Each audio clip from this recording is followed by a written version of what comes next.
What's up, everybody? My name is Aaron, and welcome to the Mad Maker Studio, and welcome back for more of Where the Water Tastes Like Wine. We spoke to Bertha last time over there on the beach behind LA.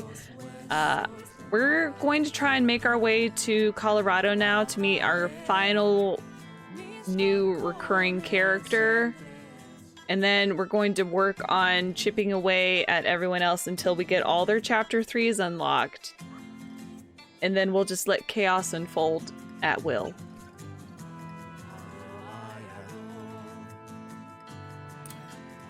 Slowly he turns. His eyes don't quite make it to yours. His whole body keels back over the wooden railing where he perched and down into the dusty road outside the saloon. Now you see the gunshot and the trail of fresh blood that leads back inside. Oh no. Go inside or go to him? I don't want to go inside, so I'm going to go to him.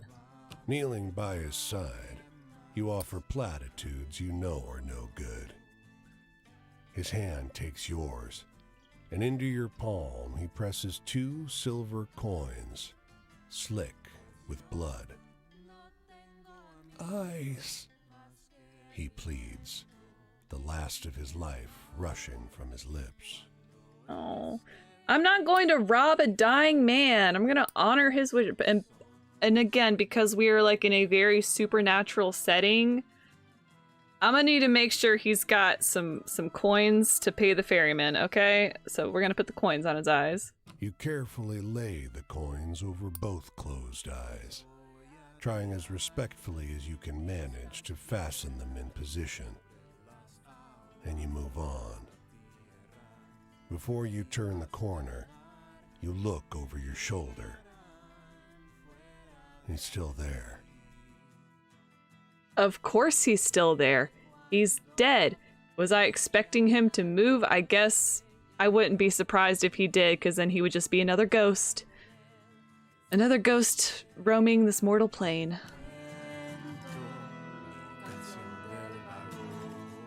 We don't need to go to a city right now, so I'm gonna hold off on up here.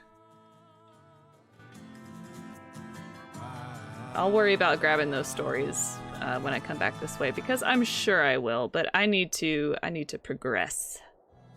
And if I need additional assistance, I like that California has 2 cities close by that I can get to with relative ease. Okay, and we'll catch those blurbs after our campfire session, since I'm not changing stories before I go in. We'll see how that plays out for me.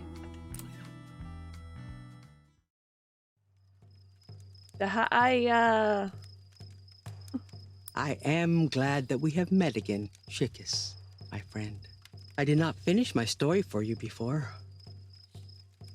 I missed you. There is more I want to tell you about the long walk to Hawiliti. The U.S. Army treated the Tingne with such cruelty. However, the hope of returning to our home one day kept us going, even through the savagery inflicted upon us by the Bilaganas. Shik'is, my friend, I need to laugh. Can you tell me such a story?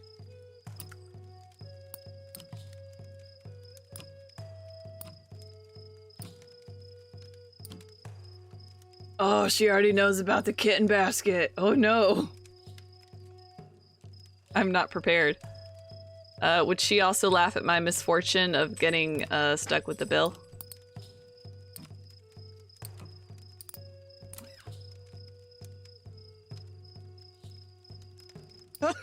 Yep. It's good to laugh. Oh, the choices they made. It was grieving to see the humanity in some of the soldiers slowly being drained and crippled. To this day, it surprises me the lengths one is willing to go to ensure the wicked ways of this invasive, demanding country. Shik'is, my friend, can you tell me a story that looks to the future with hope?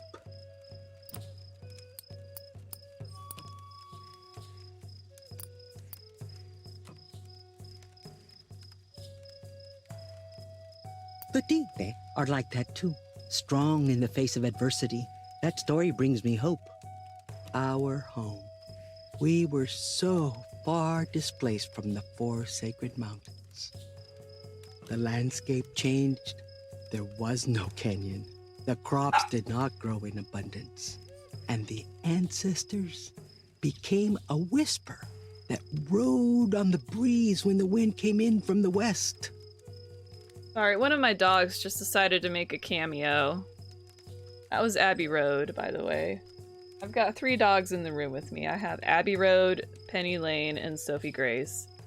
I've given all of them a Chewy, but they're not happy unless they have all of them. It's all for one, none for anyone else.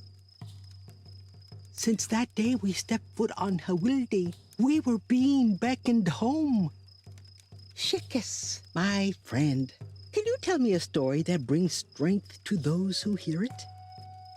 Oh, I sure hope I can. But we've already unlocked the next chapter, so this is my time to figure out what stories I think are hopeful and actually aren't, or maybe stories that I didn't think would be hopeful and actually are.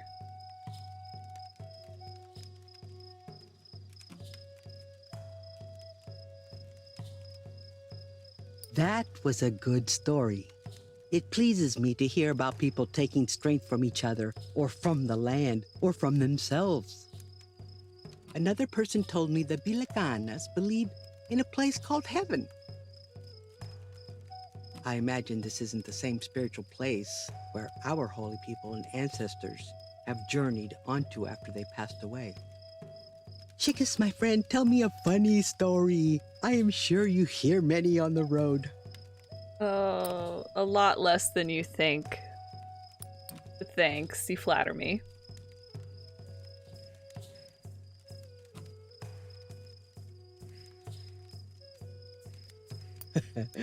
That one made me smile. You told it well. Bondage. You. A long walk tested our strength as people. Along the way, we lost faith in the Bilaganas who signed treaties with us and promised their version of peace. Little did we know, peace actually meant being forced to live and die on land that was as foreign to us as it was to them. Shik'is, my friend, tell me a funny story. I am sure you hear many on the road.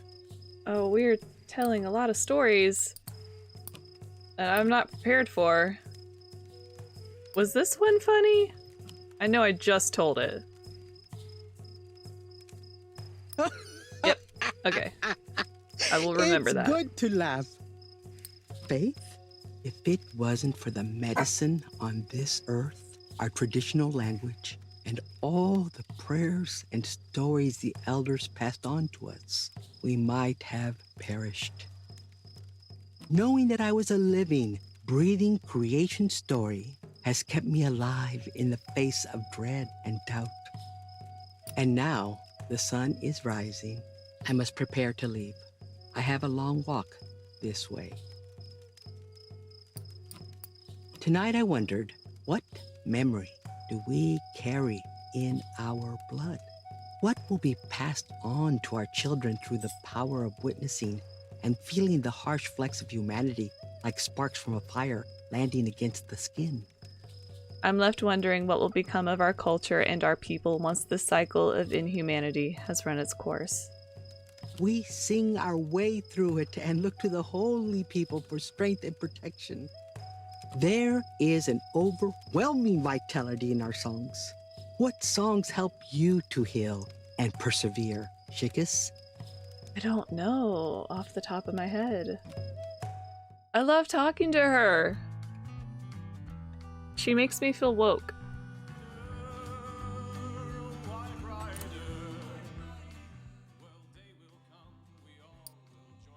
These men lean against the wall of this hardware store, smoking and chatting. They wave you over. You heard this one before? They launch into a group recitation of unidentified flying objects, interrupting one of them in their excitement to tell it. Wait a second. You recognize the story. It's the story about the lights in the desert which abduct travelers. Someone's added to it in the meantime, though. What do you think? Asks one of the men, eyes bright. You think that really happened? Of course! Well, I'm not sure myself, he replies, but dang, it sounds wild. Move on.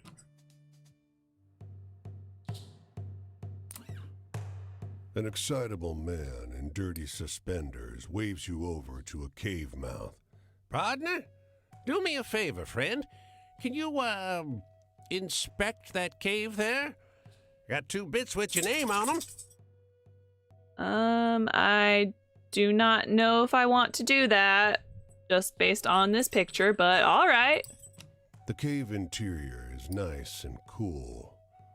There's a whole bear hide, treated and tanned, lying on the ground.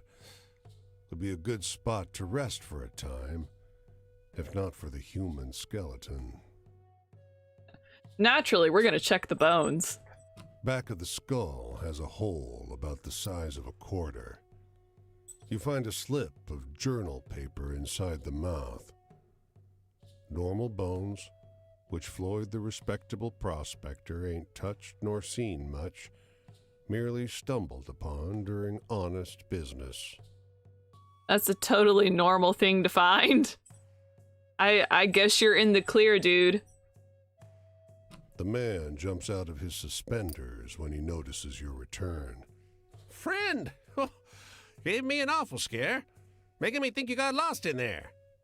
Hey, you see those bones? How do you think that fella croaked? Natural causes or plenty of bears around? Well, neither of those are true. But sure, I'll say bears. Why not? The man cups your hands and screams in rapture. My sly friend, you didn't tell me you're a detective. I'd have never deduced that in a million years. Lord in heaven, I'm blessed. Blessed! After he pulls back, you feel something inside your hands. No. Okay, my first thought was he put a spider in my hands. I don't think that was it, but let's find out. Let's open our hands. Oh, it's a shiny silver coin. Great. Oh, okay. Here, I just thought he put a spider in our hands. Thought we were getting pranked again. I don't know. Move on. Yeah, he's a suspicious prospector indeed. Let's go down this way. Well, I guess we can't. There's a river there. I think this is Bertha again, so we'll just take our chances. Yep. I'm from a long line of people that moved on. My grandparents came from Germany because they had to.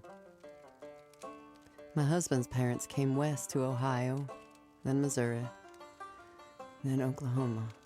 But my husband didn't have the courage for it in the end. He'd rather drink and die than fight and live. Anyway, these days my fears seem awful familiar. Can you tell me something scary that I haven't already lived?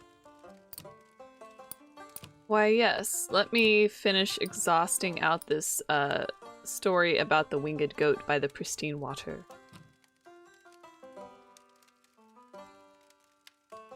Oh, you spooked me pretty good. You've had practice, haven't you? Oh, the eye didn't move. Home. Well, my father moved to Oklahoma to prove his claim of land. And what did he find? A big, flat piece of grass with the wind blowing over it. And all the land around was cattle range. And the cattle would break down his fences and eat his crops. But he kept building new fences and fighting. And finally, the ranchers moved on. Anyway, know any good, hopeful stories to share? I could sure use one.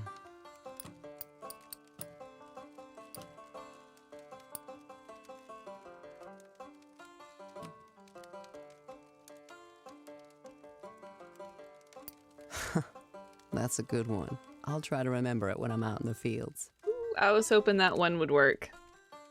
Luck. Well, my son was born dead.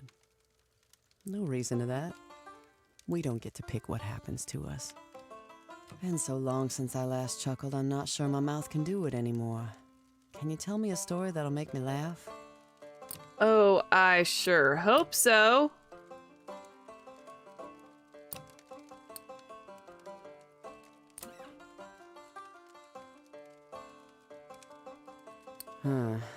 That hope doesn't ring true to me.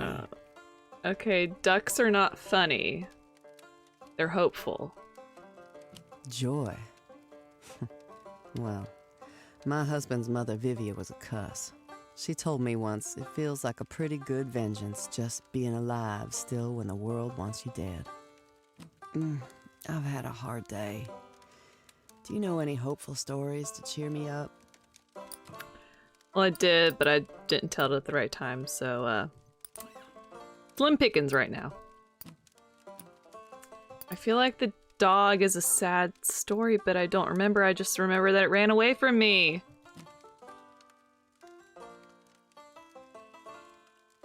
Huh. Yep. And that's the Oh, saddest okay. one you got? Freedom. I used to think if my husband would study at night and learn how to use a radio, he could have a different job that paid better. We could go anywhere. But he was always too tired to study. Anyway, know any good hopeful stories to share? I could... I don't. I don't know anymore. I need to shuffle some things around now.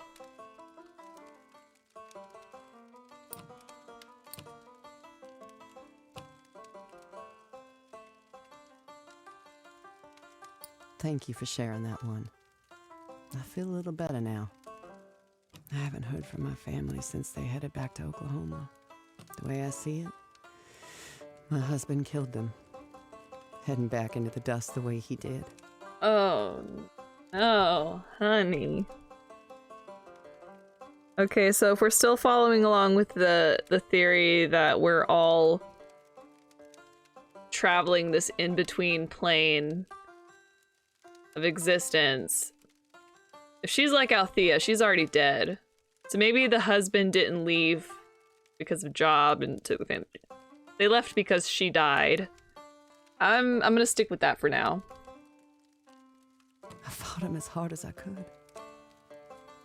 But he snuck the girls out of our tent one morning. And they're gone now.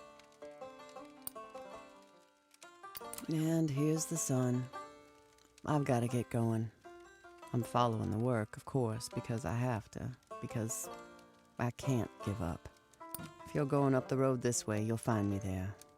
Still doing what my husband couldn't. Oh, I was just there. Well, we'll come back for you later, Bertha.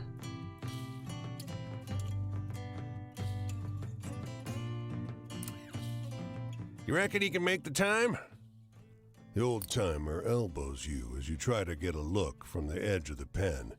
Thick dust kicking up from the bronco's hooves. The cowboy's body swings like a reed being whipped in the air.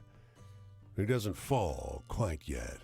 Wouldn't bet on it, or I wouldn't know. I've been watching this for years. You can hear him masticate something inside his leathery jaw. Tobacco, probably. You never know till it's over. Keep watching. After an agonizing minute, where you're sure the skinny cowboy is going to snap in half under the force, time is called. Son of a bitch, you hear the old-timer say. Damn boy did it! Move on.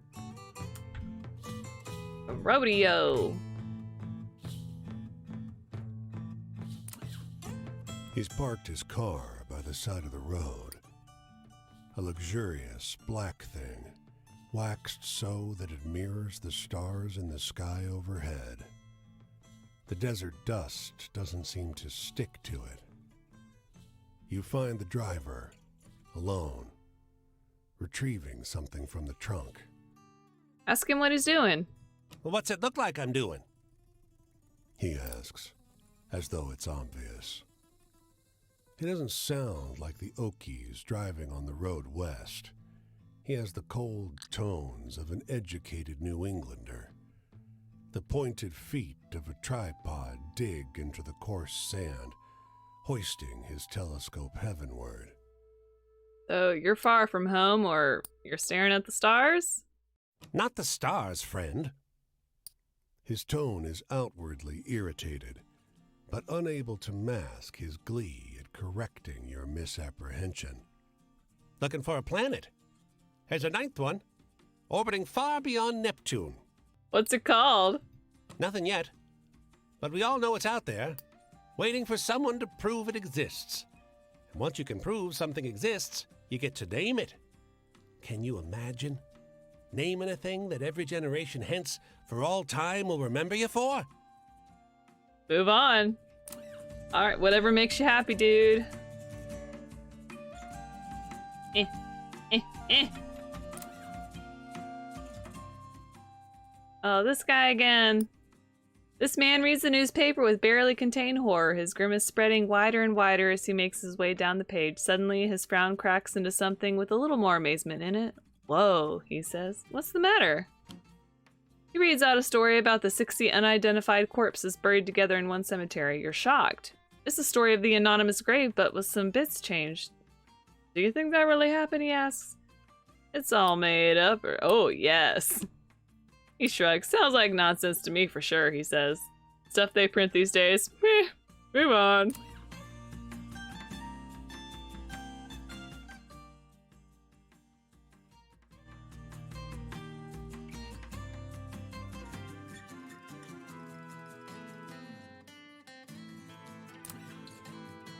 You give the seated man a cursory nod as you pass, which he mistakes for interest.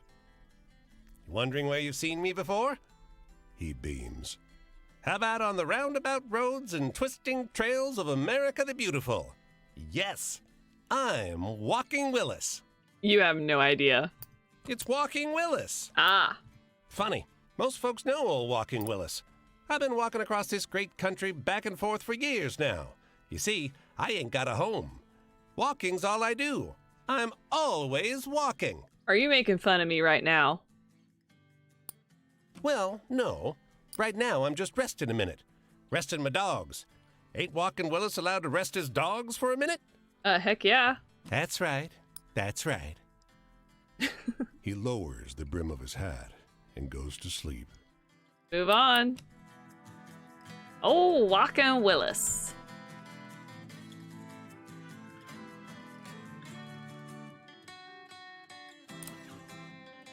Lost in your own head, you almost walk straight into this woman in your path. Her expression is imperious. She clasps a large toddler in her arms. He's the one who speaks first. This is a toll road, stranger, he says, voice thuggish beyond his years. 30 cents. Is it just me, or did this picture get bigger? I don't like the way Toby's mean-mugging me. Throw some coins, talk to his mother. What's going on? Look at me. The toddler orders. Look at me. You're dealing with me. The woman, through her silence, suggests assent. What? What? I need to push past them or throw some coins. Sure. Dismissively, you toss some coins at the ground. The toddler, wide-eyed, leaps from his mother's arms after his loot. Raymond, no! She shrieks. Raymond hits the gravel and shatters, sending porcelain fragments skittering over the road. Oh, I hate that. In the back of my mind, I was more like, is this some kind of like ventriloquist thing? But because we've had this graphic pop up so many times, I'm just like, it's just the same mom and hungry toddler boy. No, it was a doll and she's crazy and I just lost half my money. I feel like if I pushed past them, though, I would have also found out this information, but... Oh well, can't take it back now. Move on. And no, it wasn't a strange child who demanded a toll. Okay, it was a woman and a doll, and she was a ventriloquist.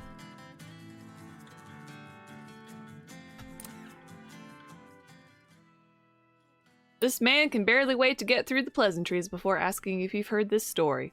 110% true, he says. I heard it from my nephew, and it happened to someone he knows well. Well, sure. The man launches into his telling. It's polished. He's obviously done this many times before. He tells you the story of the legend of Casey Jones. You recognize the bones of it from your experience of Casey Jones, the fastest railroader in America. It's been embellished in the interim, though. Listen to the tale. Afterwards, you thank the man and move onwards. You'll have to remember that version. Even if it's not quite what happened, it's a good story. Move on. Oh, so his story got fully open. It's been fully realized. This office is trashed. There's papers scattered in the street, glass missing from the windows, and 6 men in paint-smeared clothes tracking mud all over the floor. One calls out, Hey, you looking for Baker? I'm not. Well, let us know if you see him. He says he's too broke to pay us for the last job, so we're too tired to leave his office. The thought strikes him, and he holds up $1. You got time to get us lunch? No, sure. Halfway to the sandwich Shit. shop, 2 cops stop you. They fish the $1 out of your pocket, plus a little extra. We're doing you a favor. One laughs. Keep out of this. Those wise asses don't need lunch. We got guys coming to pick them up. Oh no. I wanted to help them. They got stiffed. Shady painters who asked. I'm so confused. Fidelina, tell me some stories.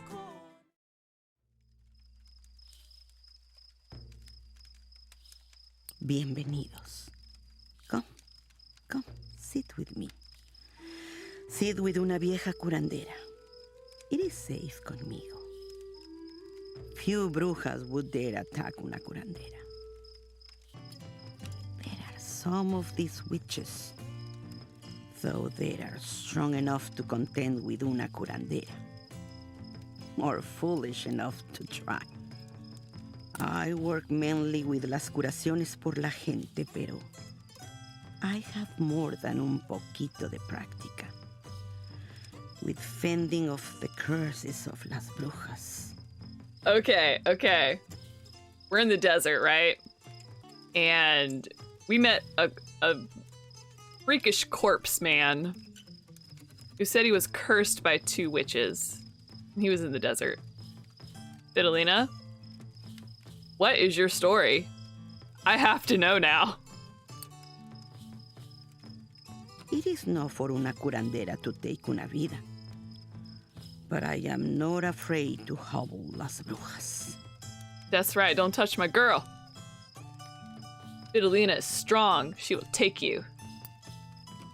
Do you have any frightening stories? Have you seen the work of las brujas on your travels? Oh, I wish I put that story in here. I didn't know it would be relevant. Ah! I'm sad now. I took it out of rotation.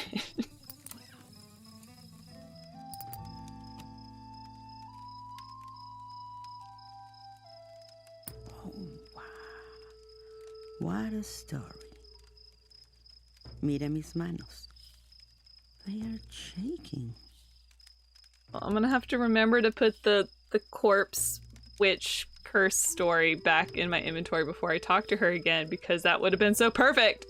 Death? I do not abide the destrucción de las brujas. It is not natural. Death is part of la vida. But I will fight against those who try to bring it before it is time. Fidelina, you are the anime protagonist I've always wanted. Old women kicking ass? Yes, please. Dios, take las brujas. But tell me, what is the most frightening thing you have seen on your travels? See, I did not expect her to ask for scary stories, but I'm glad she is.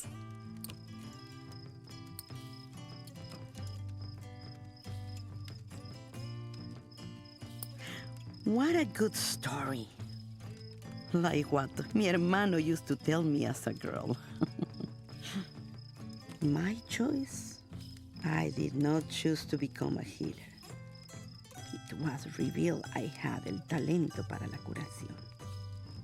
She is an anime protagonist. I choose to honor el talento and learn how to be a good healer. Las brujas, they could have done good with el talento. Pero no, they chose to do evil. Oh, I'm getting real concerned about what her chapter 3 is gonna look like now. Oh, I want a good, exciting story tonight. Una aventura. My journey is not too much an adventure. Oh, Fidelina, you were just so full of surprises tonight.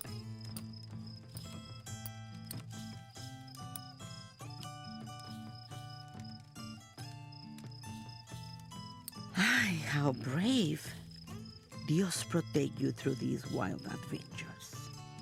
Freedom. When I heal, I give freedom to others.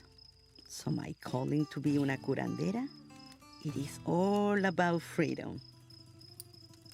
There is una distinción muy importante between una bruja y una curandera. Both have the talent. A little different each, but it can be trained towards a way of life. Oh, so this is where her perspective comes in on freedom, the freedom of choice. You can choose to be good or evil. You are born with these talents. What you make with them or what you do with them puts you on a path for the rest of your life. And that's affected by the choices that you make along the way.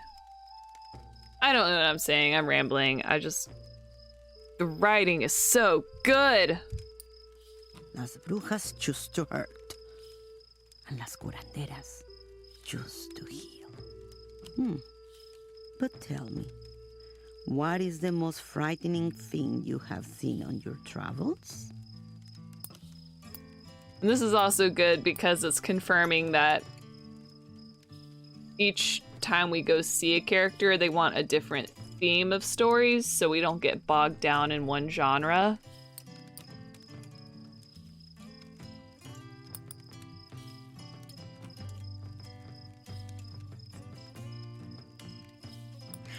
What a good story. Like what mi hermano used to tell me as a girl. Fate and luck? My daughter. It was seen she would have talent for la curación, but una bruja cursed her at the birth. To break one would seal the other. La curandera who trained me, she helped me break the birthing curse. Do you have any frightening stories?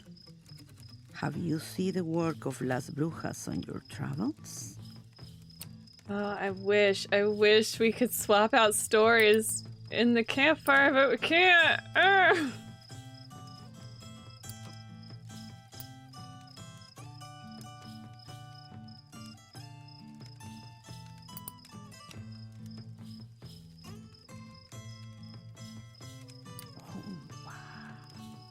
What a story. Mira mis manos. They are shaking. About family.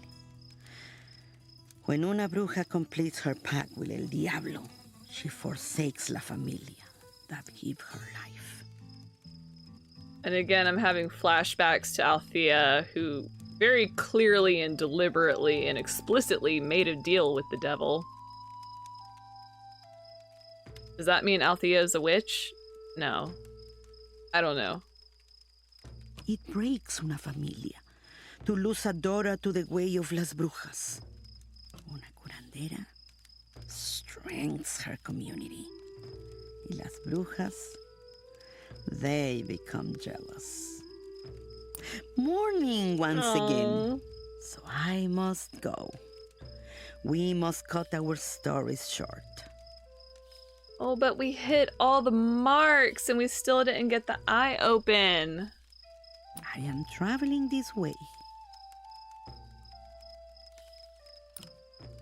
If we meet again, I will be glad to tell you more about las brujas and my work against them. Oh, yes, please. I want to tell you that story about the guy found in the desert. While I'm thinking about it, let me put that in real quick.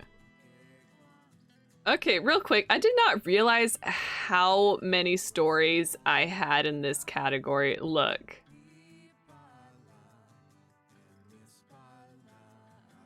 So many stories. I didn't know.